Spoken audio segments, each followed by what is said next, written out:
Hi, and welcome to the second tutorial in the series Monty Hall and the Python, where we're going to use Python to solve the Monty Hall problem and to convince us that you've got a greater chance of being correct by switching your answer when you're presented with the three doors.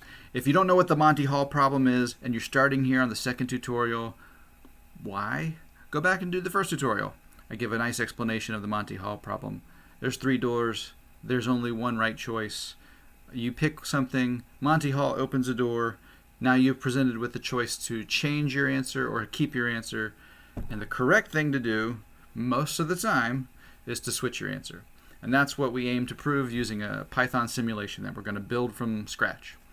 Okay, so last time we started building this Python simulation, we made our list of choices. We had a random choice for the correct answer. We then delineated what the wrong choices were because the code knows what the correct choice is. Then we present ourselves with the list of choices and we're able to make our choice. We make sure that our choice is in the list of actual choices, and then we figure out what Monty Hall will reveal as the one of the wrong choices.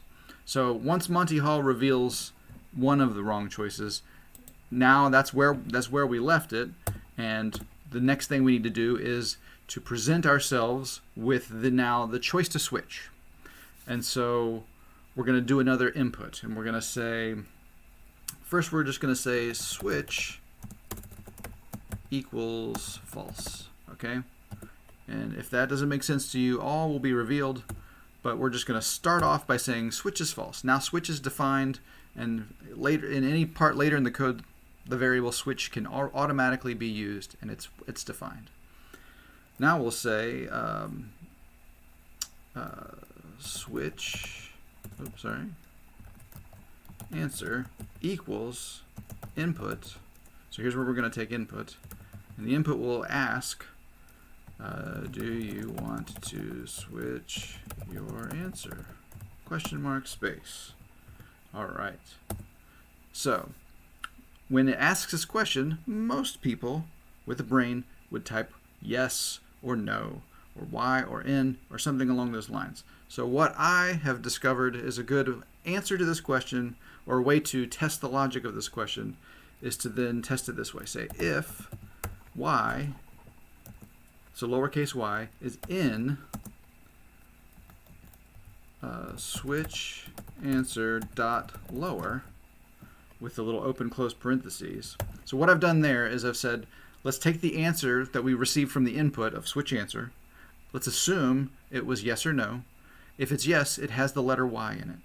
And if we take switch answer and we force it into an all lowercase scenario, and we compare a lowercase y with the switch answer that we've written, that should give us a positive identification of whether or not the person said yes or no. Okay. If that doesn't make sense to you, just think about it a little bit more. So if they answered yes, then we would say switch equals true. Okay, that's as simple as that needs to be. So now if you want to switch your answer, then you'd say if switch,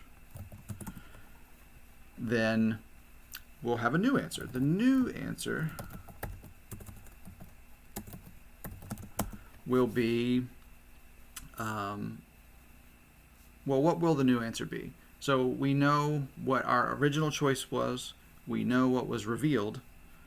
So why don't we, before we answer this, we can go outside of this if statement here and maybe create, I'm going to scroll. All right. We can create what the answer is. So what could possibly happen? You choose A, Monty Hall shows B, so you always only have one more choice to switch to here, right? So answer left over. Well, that's not okay. Answer left over is equal to I'm going to use this list thing that we've been doing, and we'll say, actually, I'm sorry. I called this in another thing. I said remaining choices. That's much more clever. Remaining choices. And we're going to make it a list. It's going to help us later on when we want to generalize this. Maybe, what if we looked at four choices? What if we looked at 100 choices? So the remaining choices is going to be, let's see, I've got this in my list here. Sorry. All right. It's C for C in choices. If, and just follow me with this logic here. We're going to say not, and then we'll say C equals my choice, or C equals, double equals, reveal. Okay? And we'll put a close parenthesis on that, and then we have a closed bracket. So what we're saying is that the remaining choices is going to be any choice in the list of choices, as long as that choice is not equal. The double equal is saying as long as that choice is not the same as what I've already chosen for my choice or what has been revealed.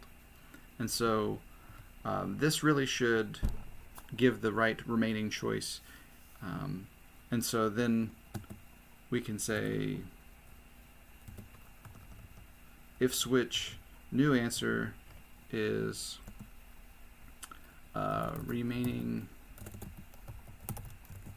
choices 0, because we know in this case there's only one thing left in remaining choices, right? And so we should be able to do that. I just want to make sure, for some reason, remaining, my spelling is bad. Okay, now they're the same. So if we choose to switch, our new answer is remaining choices.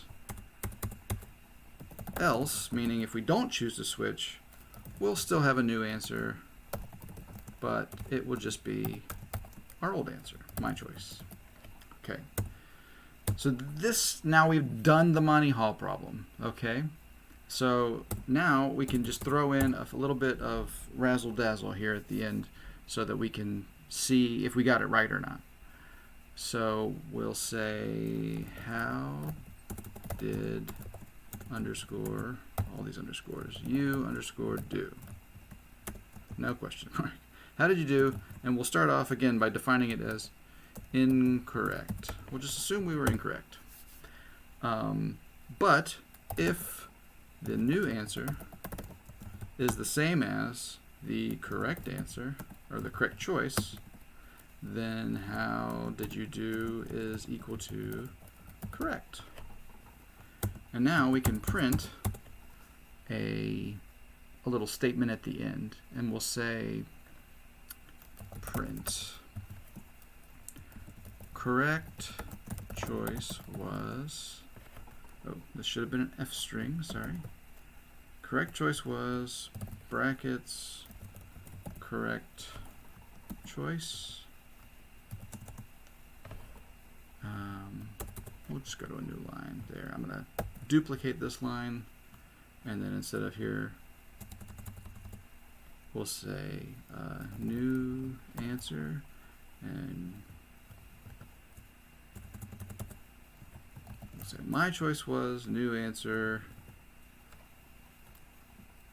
and I was, and we'll say how did you do in bracket form there. All right, so the correct choice was correct choice, my choice was my new answer, and I was, and we'll say correct or incorrect. Okay. We're just going to save this and continue. We're going to go over here. If you're still running the same terminal as before, you can hit the up arrow. Otherwise, Python and whatever you've named this tutorial. I've named it mh_tutorial_0. Choose one of the following. We're going to choose A. Monty Hall reveals B. Do you want to switch your answer? We will say yes. My choice was C, and I was correct. Correct choice was C. Okay. So we've now done a successful single iteration of the Monty Hall problem. And in this particular case, we were correct. I want to do it one more time. I'm going to not change my answer. All right, A. Monty Hall reveals C. Do you want to switch your answer? We'll say no. And, oh, we got an error. My choices is not defined. Okay. So what happened there? It's a plural instead of a, there. I just had a wrong variable name. All right, let's try that again. We'll say I choose B. Monty Hall reveals A. Do I want to switch? No. Okay. The choice was B. I was correct. So in this case, I was correct because I didn't change my answer. Okay.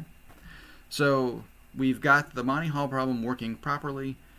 So now the next step will be to put it into a loop and to maybe run it 10 times, and we can collect our results over those 10 times and start to look at some statistical approach to how, are we right? Are we wrong? What's our score? How are we doing? So thank you for watching this tutorial, and hopefully we will see you in the next one.